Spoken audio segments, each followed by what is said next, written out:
One. Welcome inside TD Garden, where the Celtics improved to 5-2 on the regular season with their 5th consecutive win. I'm Nick Gelso, joined by Jimmy Tuscano. What's up, man? Timothy Tuscano. What's going on? Nikolai? Hey, big key to this win and the victories of late for the Celtics, 5 consecutive, has been the play. Horford. Yes, you beat me to it, man. Al Horford. Everything this year that I think Celtics fans wanted to see last year. I think those that were really paying attention saw the great things Al brought to the game last year, but he's filling out the box score this year. I think, 1 year just does, I think it's just done wonders for Al Horford. I think, there was a lot of that just unfamiliarity with everything, with the team, the city, the surroundings, just the logistics of, being in Boston and being in a completely new surrounding and coming in as the new guy and not trying to overstep your boundaries. The new max contract guy. Trying to find your role while also realizing that I'm supposed to be a huge part of this team.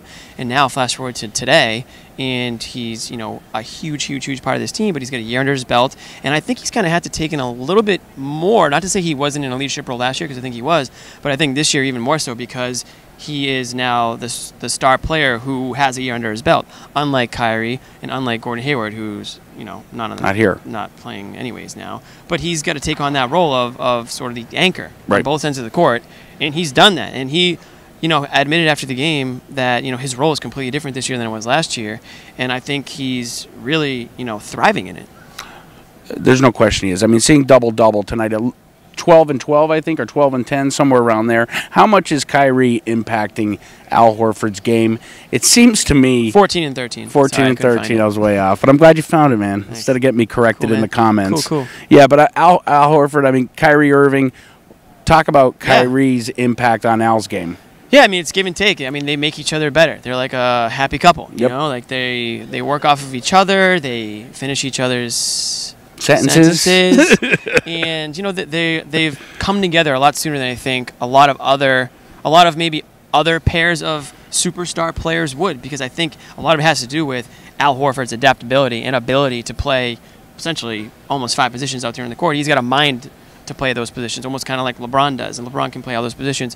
Al Horford, while he wouldn't. Did you just compare Al Horford to LeBron? No, I'm not comparing them. No, I'm just kidding. Skills-wise, but I'm comparing them smarts-wise. Right. And their understanding of each position. No, there's no question there. And I think that definitely helps KYRIE, but obviously KYRIE is so skilled in what he does. He makes everybody around him. But when you look at the end of the game, how many assists did he have? 4, 3, right? He's not a huge number guy in the assist category, but yet he impacts and makes everybody's shots easier.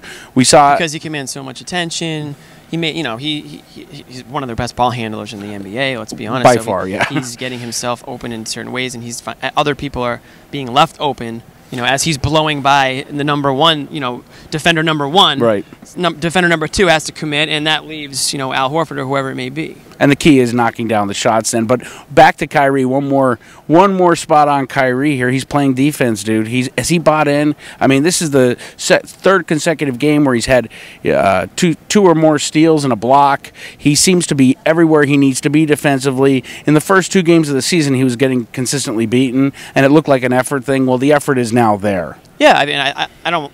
I'm not sure if it's a bought-in situation. We're 7 games in. I think he's certainly trying. I think that defense is contagious. And not to say the Cavs didn't play good defense last year, but I think on this Celtics team, it may be stressed a little bit more. The Cavs certainly aren't playing good defense. No, this year. No, it's been good. But when you have guys like, Marcus Smart, in the guard unit, and Terry Rozier, those are guys that, they love to play defense. Right. You know what I mean? They look at the box score. Jaylen Brown. Yeah, Jaylen Brown, of course. It's good to see the young guys stressing defense too, but Rozier said after the game, he mentioned how KYRIE is now, leading the team in steals. So that's something that they're looking at. They're maybe a little bit of a competition internally, and it's good. That's like healthy competition between all the players on the team. So I think that he's buying in, I guess, in that sense.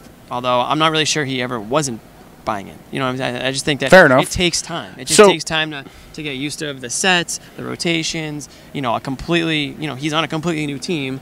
The last one basically to arrive here, so he's maybe playing a little bit of catch up. And yeah, sure, when you're a superstar NBA player that relies on your offense, you might tend to take a couple more plays off on the defensive end. But I think overall he's doing all right. Another player, as we're wrapping this video up, another player that's just getting into the rotations here, actually really just getting into the games, will be Marcus Morris, as he's expected to possibly join the team on Wednesday as they take on Sacramento here at the Garden.